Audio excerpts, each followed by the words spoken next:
오늘 강의의 주제는 중국이죠. 중국은 황제의 나라, 환관의 나라, 오랑캐의 나라다. 그렇게 특징을 잡을 수 있는데요.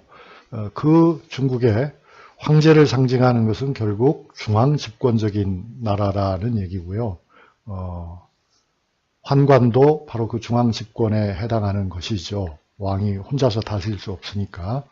그리고 오랑캐의 나라라고 하는 이야기는 중국의 역사가 절반은 다른 이민족에 의해서 정복된 역사이기도 하고 나머지 절반 역시도 주변에 있는 그들이 말하는 오랑캐라고 하는 이민족들과의 끊임없는 투쟁의 과정이었다 하는 그 점을 강조합니다.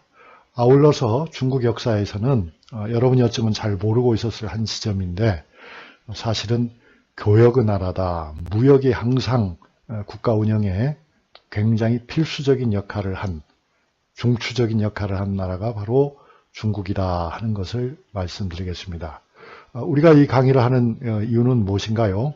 우리는 견행학의 틀 안에서 이야기를 하는 것입니다. 여러분이 역사학도로서 공부를 하는 것이 아니고 견행학이 뭐라고 했습니까? 여러분에게는 아직도 생소한 것일 수 있겠습니다만 여러분의 전공을 살려가면서 여러분이 그 전공과 여러분의 비전을 결합해서 뭔가 창의적인 일을 할 수 있도록 그런, 여기서 답을 주는 게 아니고요.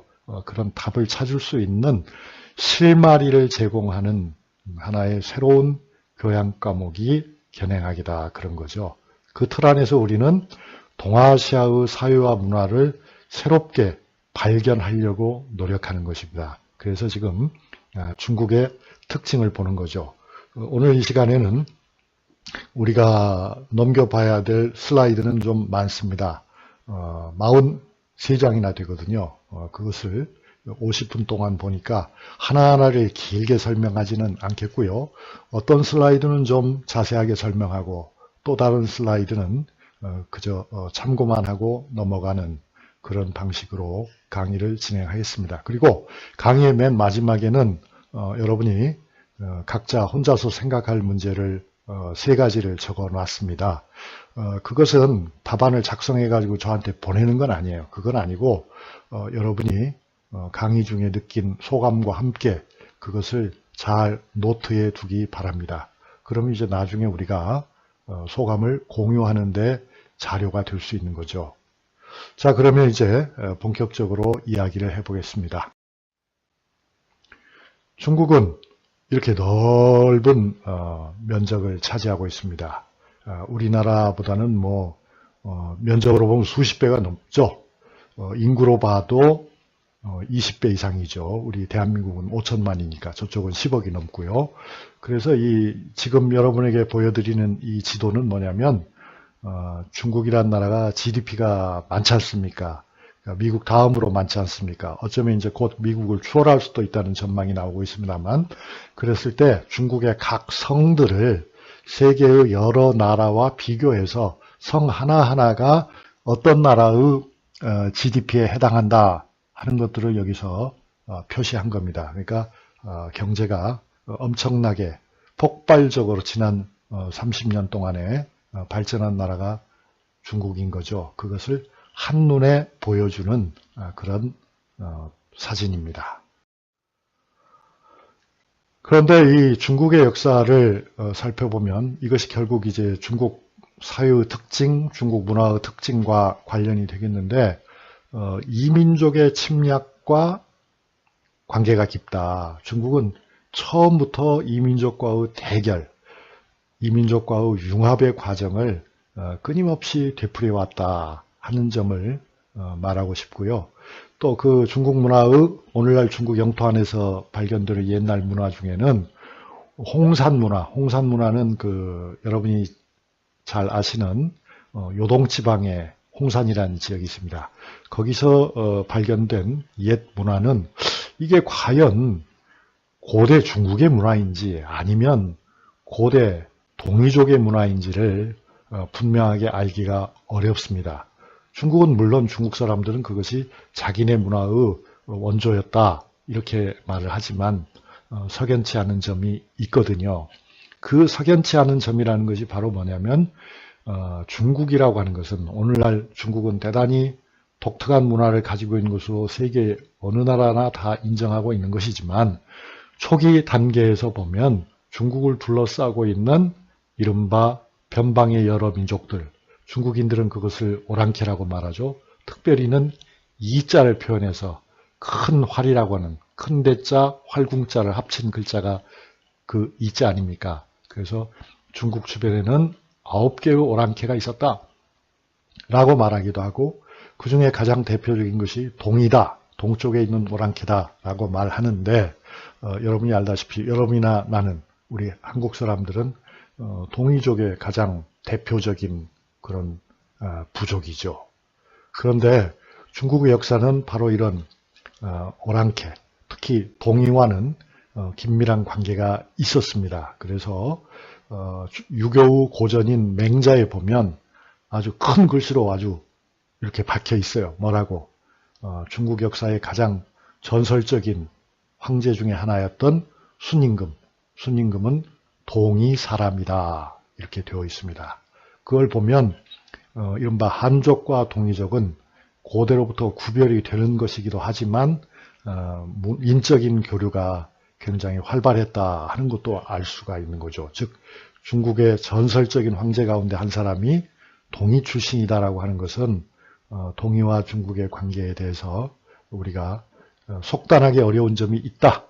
이것을 잘 보여주는 거 아니겠습니까? 이게 바로 이제 순임금이고요. 그 다음에 이제 동이 말고도 사실은 역사 시대에는 특히 기원전 3세기 말부터 기원 후 1세기 말까지는 흉노족이 굉장히 활발하게 활동을 했습니다.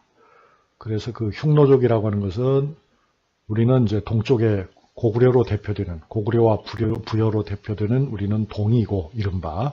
그 다음에 이제 몽골 초원을 가로질러서 그 서편에는 흉노족이 있었는데, 그 흉노족은 당시 수준에서 보면 무력이 훨씬 더 강했어요. 그래서 중국을 여러 차례 곤경에 빠뜨렸던 것입니다. 그래서 여러분이 잘 아시는 중국과 중국 외를, 중국 바깥을 표시하는 것이 바로 만리장성인데 이 만리장성 바깥에 있는 가장 가공할 만한 적이 바로 흉노족이었던 거고 그 흉노족의 위협으로부터 스스로를 보호하기 위해서 만든 것이 바로 만리장성이라고 해도 과언이 아니었어요.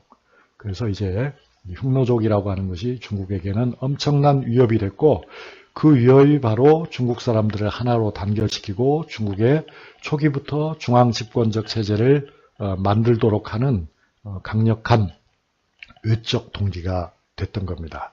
그런데 이제 흥미롭게도 우리의 첫 번째 통일 왕조가 신라 아닙니까? 한반도를 통일한 왕조가 신라죠. 그 신라의 통일의 위협을 달성한 이가 문무왕인데 경주에 가면 문무왕의 비석이 있어요. 이분이 이제 오늘날 대부분 김씨들의 조상인데 그 비석에 보면 이 신라의 김씨가 바로 흉노족의 후손이다라고 적혀 있습니다. 아마 사실로 믿어도 좋을 것 같아요. 그런데 그 흉노족은 지금의 터키를 이루고 있는 투르크족의 조상이기도 하였다.